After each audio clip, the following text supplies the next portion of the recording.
Hey guys, welcome to Vrinda and Madhav. So आज हम लोग अपना नेक्स्ट चैप्टर हिस्ट्री का स्टार्ट करने जा रहे हैं, which is socialism in Europe and the Russian revolution. This is a very very very interesting chapter. लेकिन जो इसका अगला चैप्टर है, Nazism and the rise of Hitler, वो वाला चैप्टर तो हद से ज़्यादा इंटरेस्टिंग है, बट ये भी मॉडरेटली इंटरेस्टिंग है।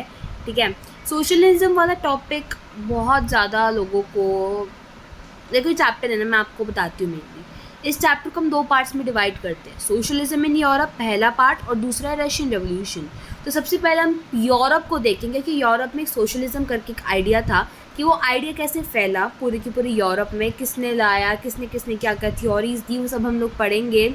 क्यों आई ये थ्योरीज, क्या क्या चेंजेस हुए, सब कुछ पढ़ेंगे, कितने ग्रुप्स में लोग डिवाइडेड थे एंड सब। रशियन रेवोल्यूशन वाला जो टॉपिक है, उसमें लोग पर्टिकुलरली रशिया की बात करेंगे कि रशिया में पहले बैकग्राउंड क्या था, लोगों ने रेवोल्यूशन किस प्रॉब्लम के बेसिस पर किया, फिर रेवोल्यूशन में लोगों की क्या डिमांड्स थी, रशिया में सोशलिज्म कैसे आया, कैसे उसका डिक्लाइन हुआ, कैसे यूएसएसआर सोवियत यूनियन में, तो सब हम लोग पढ़ेंगे इसी चैप्टर में। तो आज मैं खाली ये the age of social change में खाली इंट्रोडक्शन पढ़ाऊँगी एंड ये बहुत लंबा चैप्टर है। तो मे बी 10 दिन के अंदर अंदर ये चैप्टर हो जाएगा complete. I try my best. ठीक है, एनीवेज, सो हम लोग स्टार्ट करते हैं socialism in Europe and the Russian revolution. मैं आप लोगों को एक टिप दूं, अगर आप हिस्ट्रीज़ के चैप्टर पढ़ रहे हो तो जैसे ही मैं आप लोगों को एक पर्टिकुलर पैराग्राफ पढ़ा दूं, मान लो मैंने आप लोगों को ये एक पैराग्राफ पढ़ा दिया, इस पैराग्राफ को जब मैं पढ़ा दूं, आप वीडियो को पॉज करो। It's not live, it's not premiere, so you can just pause it. तो आप इस वीडियो को पॉज करो एंड देन अपनी बुक खोलो। कुछ मार्क मत करो, कुछ में मार्क मत करो। लास्ट में जब मैं ओवरव्यू दूंगी ना चैप्टर का, तब आप मार्क कर लेना, जैसे मैंने फिजिकल फीचर्स का दिया था। आप लोग क्या करना, इसको रीड करना पूरे पैराग्राफ को, देन आप खुद से एक एक लाइन की हिंदी अपने आप को समझाना।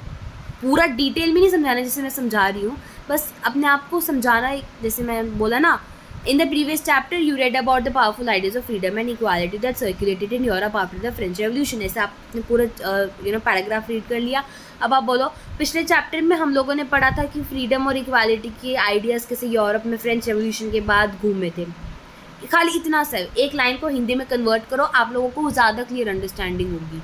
आई नो इससे चैप्टर बहुत लेट ख़त्म होता है, बट एटलीस्ट आपको क्लैरिटी तो होगी, क्योंकि मैं आपको खाली हिस्ट्री के चैप्टर्स के लिए कह रही हूँ। आप जोग्राफी में मत करो, आप पोल साइंस में मत करो, आप लोग और इकोनॉमिक्स में मत करो, खाली हिस्ट्री के चैप्टर्स में ये चीज़ करो। इट्स अ टिप, मैं भी अभी 10th में अभी भी ये चीज़ यूज़ करती हूँ। Okay, the age of social change. तो एज ऑफ सोशल चेंज पहले नाम देख लेते हैं। एज मतलब ये एक ऐसा टाइम जिस टाइम सोसाइटी में चेंज आ रहा था। वो सोसाइटी में चेंज क्यों आ रहा था, किन रीजंस की वजह से आ रहा था, वो पढ़ेंगे। या बिना टूल चलाए तो मेरे से काम ही नहीं होता। Okay, the age of social, oh no, sorry, great to premium, I hate premium and all. Anyways, okay, तो पिछले चैप्टर में हम लोगों ने देखा कि फ्रेंच रेवोल्यूशन कब हुआ था, 1789 में हुआ था। तो फ्रेंच रेवोल्यूशन के बाद फ्रीडम के आइडियाज़, इक्वालिटी के आइडियाज़ पूरी की पूरी यूरोप में चलने लग गए थे। हर कोई फ्रीडम, इक्वालिटी धीरे धीरे करने लग गया था।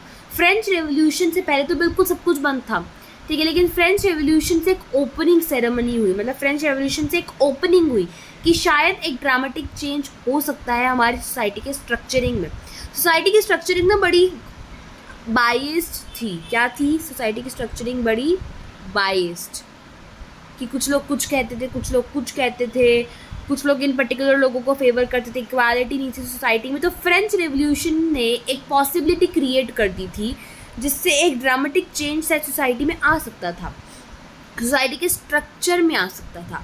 अब जैसे हम लोगों ने पहले पढ़ा, 18th सेंचुरी से पहले सोसाइटी एस्टेट्स में थी। First estate, second estate, third estate, clergy, nobility, common people, ठीक है, और ऑर्डर्स में था, जिसमें अरिस्टोक्रेसी और चर्च सारी की सारी इकोनॉमिक पावर, पैसों वाली power, social power, economic status, social, सब कुछ एंजॉय करते थे, ठीक है। लेकिन आफ्टर द रेवोल्यूशन एकदम से ऐसा लगा लोगों को कि यार शायद हम इस चीज़ को चेंज कर सकते, क्योंकि यार जब एक बार एक चीज़ की पहल हो चुकी है, तो हमें लगता है कि शायद हम इस चीज़ को चेंज कर सकते हैं, राइट। तो दुनिया के बहुत से पार्ट्स में, इंक्लूडिंग हम यूरोप की भी बात कर रहे हैं, एशिया में भी इंडिविजुअल राइट्स, मतलब हर एक इंसान की क्या क्या हक होते हैं, कौन सोशल पावर को अदर देन मोनार्की, पहले हर जगह क्या थी, मोनार्की थी, हर जगह क्या था, इम्पीरियलिस्टिक फॉर्म ऑफ गवर्नमेंट थी। इम्पीरियलिस्टिक मतलब क्या होता है? इम्पीरियलिस्टिक मतलब ये मोनार्की मतलब राजा शासन करते थे। लेकिन फिर लोग सोचने लग गए कि यार इंडिविजुअल राइट्स, हम हर किसी को राइट टू इक्वालिटी होना चाहिए, right to freedom, right to education, और right to health care facilities, right to information, हर किसी को इंडिविजुअली राइट्स मिलने चाहिए।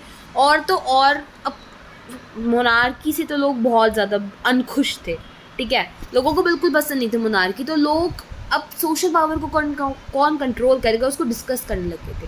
अगर हम इंडिया का एग्जाम्पल है तो इंडिया के एग्जाम्पल में, इंडिया में फ्रेंच रेवोल्यूशन की बात कौन करता था? बहुत लोग करते थे, जैसे राजा राम मोहन रॉय, नाम सुना होगा, डेरोजियो, ऐसे ऐसे लोग डिबेट करते थे कि फ्रेंच रेवोल्यूशन की क्या इंपॉर्टेंस है हमारी हिस्ट्री में, क्या यूरोप में रेवोल्यूशन के बाद क्या क्या आइडियाज़ सर्कुलेट हो रहे हैं, क्या वो आइडियाज़ अच्छे हैं या नहीं, ठीक है। कॉलोनीज़ क्या होती हैं?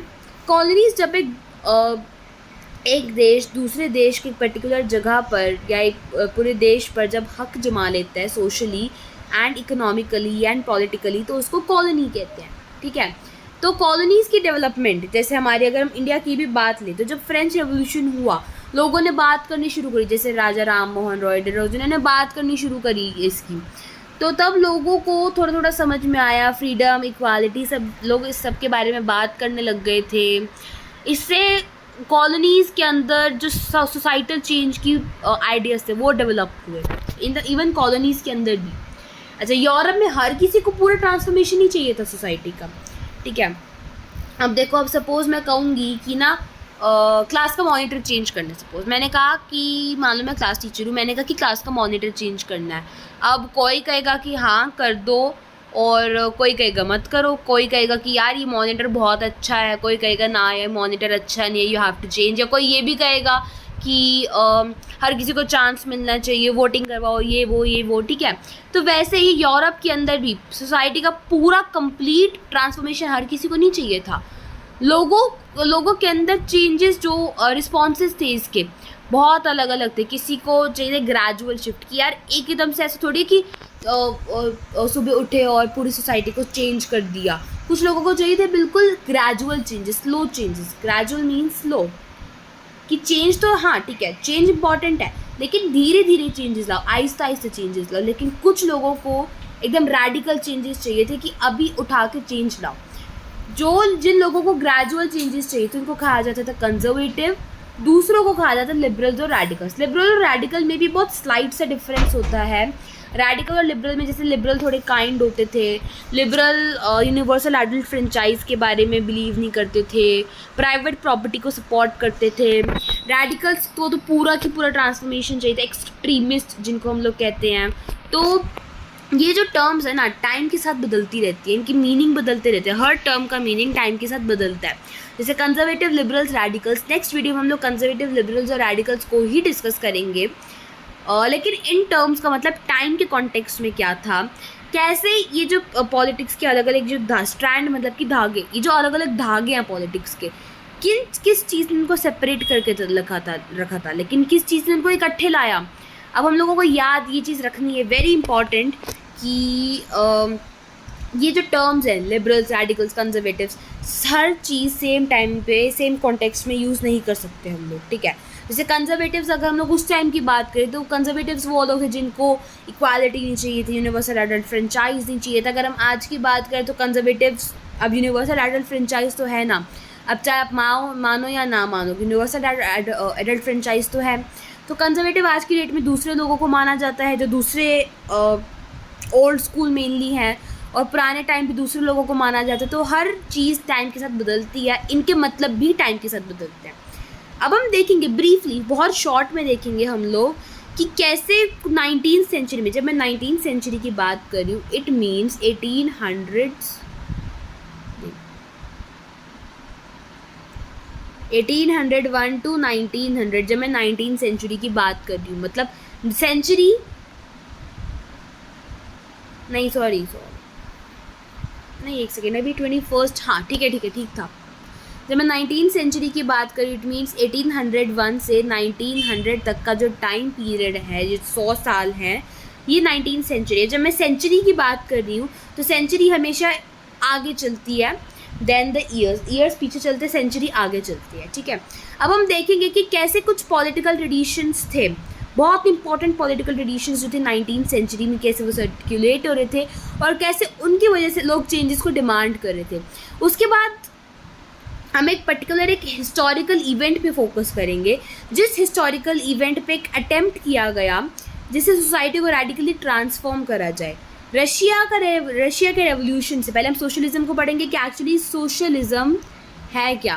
फिर सोशलिज्म को पढ़ने के बाद हम लोग रशिया का रेवोल्यूशन पढ़ेंगे। रशिया के रेवोल्यूशन से हम लोग ये पढ़ेंगे कि कैसे सोशलिज्म 20th सेंचुरी में, 20th सेंचुरी मतलब कि 1901 से 2000, कैसे जो सोशलिज्म है वो रशियन रेवोल्यूशन से बहुत इम्पॉर्टेंट और एक पावरफुल आइडिया बन गया था और कैसे उसका डिक्लाइन हुआ था। इसी चैप्टर में हम लोग वर्ल्ड वॉर नंबर 1 को भी पढ़ेंगे।